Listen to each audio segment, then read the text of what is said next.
얘네들은 아주 무섭게 지뢰만 있지 않아요, 여러분. 자꾸 타고 올라갑니다. 그래서 경부랑 내막, 난관을 통해서 골반쪽으로 퍼져버리는 거거든요. 뭐 클라미디아라든지 이런 이제 임질균 같은 경우는 정말 간까지 가요. 뱃속으로 들어가 버리니까 오히려 증상이 굉장히 늦게 나타나거나 또는 무증상이 많다. 안녕하세요.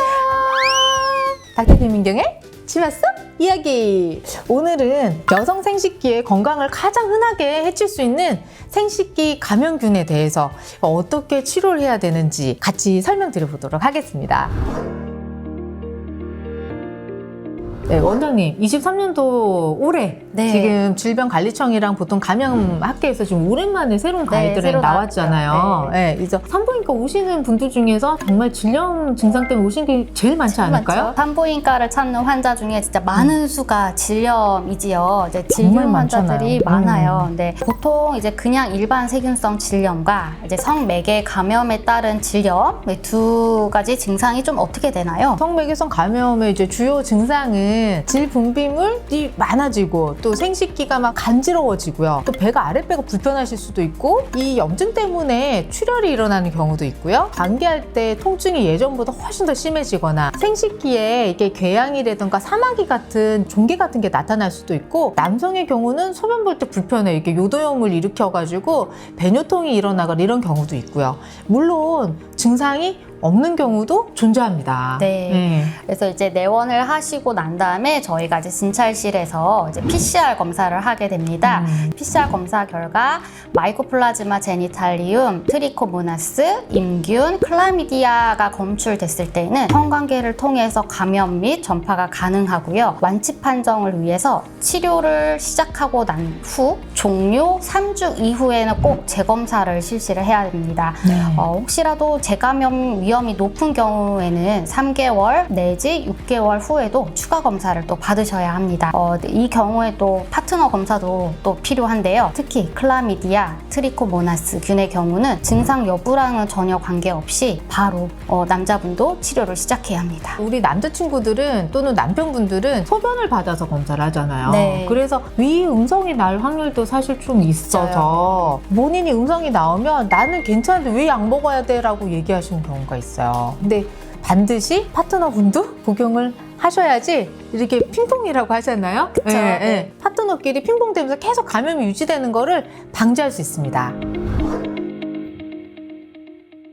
양성이 나오면은 성병입니다. 이거는 성병입니다. 라고 얘기를 하잖아요. 그럴 때 환자분들의 반응이 어때요? 어떤 분들은 이제 남자친구랑 바로 헤어지고 오시는 경우도 있고 근데 이미 이제 기혼자이신 분들이 좀 난감하지요. 말씀드리기가.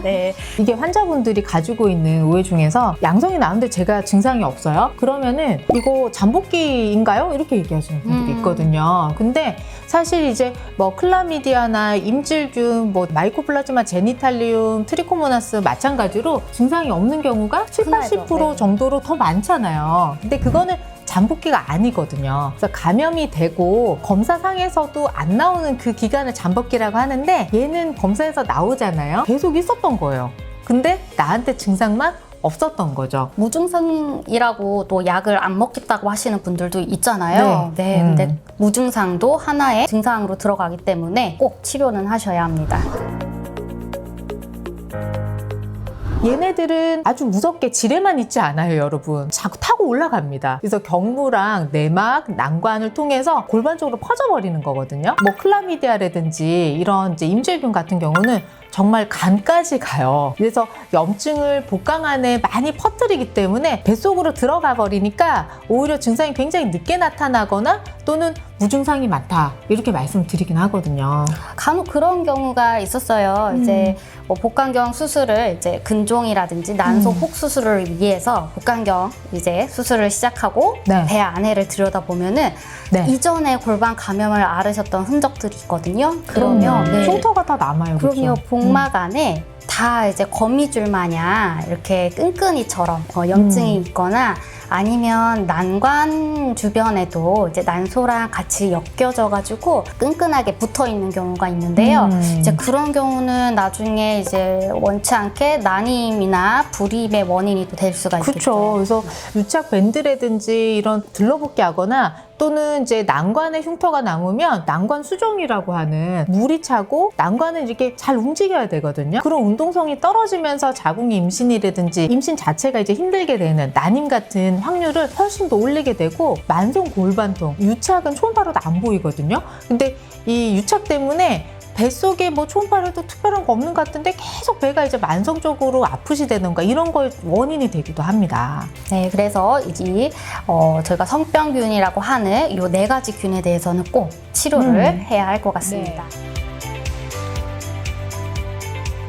우리 임질균은 사실 또 주사 한 번 맞으면 네, 좋아지잖아요. 네. 그리고 클라미디아는 원장님 약 잘 드시라고 환자분들한테 얘기하시나요? 그럼요. 클라미디아는 약도 7일치 반드시 드셔야 되고 그다음에 3주 후 재검도 와가지고 받으라고 합니다. 근데 이제 또 중요한 거는 이게 재발이 될 확률이 많아요. 높아요. 저희가 해보면은 다시 나오시는 경우가 많아서 이게 한 번 음성이 됐다 그래가지고 나 완치됐나 이렇게 생각하시면 또 안 되고요. 아까 말씀드렸듯이 고위험군이신 분들은 또 3에서 6개월 간격으로 재검을 좀 꾸준하게 정기검진을 하셔야 된다는 걸 말씀드리고 싶습니다. 네, 이번에 우리 이제 생식기 감염균주 이제 약 요법에 대해서 이제 약간의 변화는 있었는데 이게 사실은 예전에도 계속 있었던 균이다 보니까 이게 우선순위의 변화나 이런 게 있지 뭐 어떻게 보면 큰 흐름은 크게 바뀌진 않았다라고 볼 수가 있는데요. 특히 이제 마이코플라즈마 제니탈륨은 조금 이제 약의 우선순위가 바뀐 것 같아요, 원장님. 네, 뭐 이전에는 독시사이클린을 뭐 7일 동안 용법으로 쓰고 이랬는데 네. 이번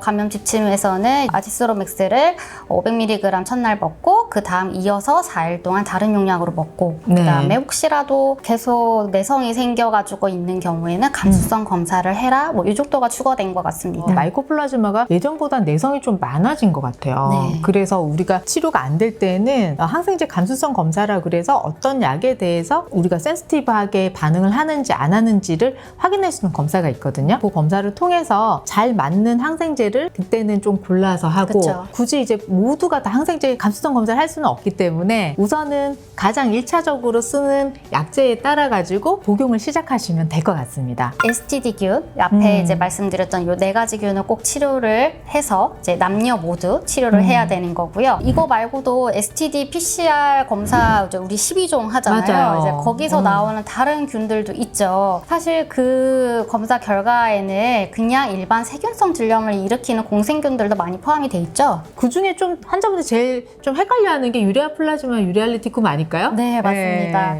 이제 유레아 플라즈마 유레알레티쿰은 성매개 감염균의 역할을 한다는 보고가 있긴 하지만 증상이 없는 정상인의 20%, 40%에서도 검출이 될 수 있는 공생균에 속하는데요.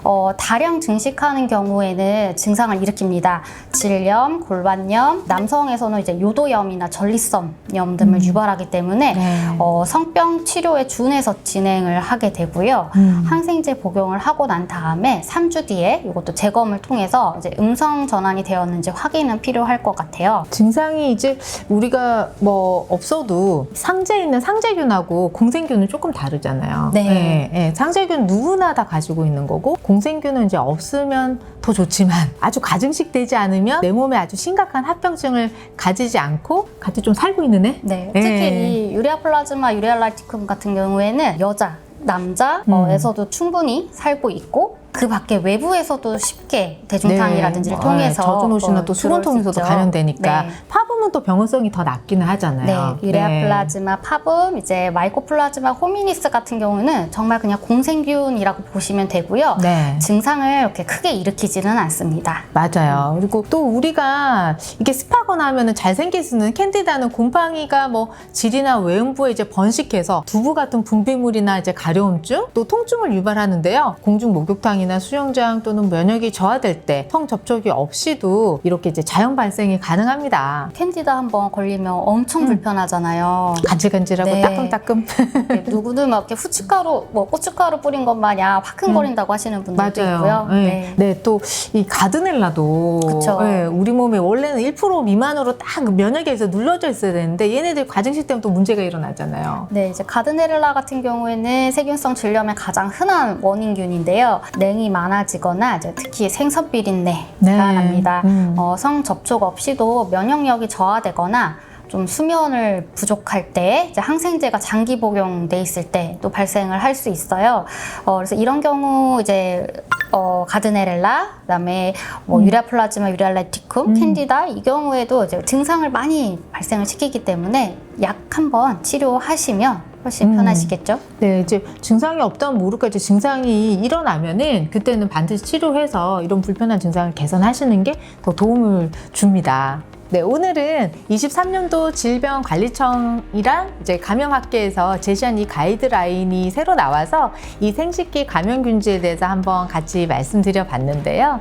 물론 저희도 이제 이 가이드라인을 저희 신원장님이랑 같이 공부하고 이 생식기 감염균지에 대해서 진료를 또 잘 해야 되겠죠. 네, 그래서 다음에 또 더 좋은 정보로 만나보겠습니다. 여러분, 감사합니다.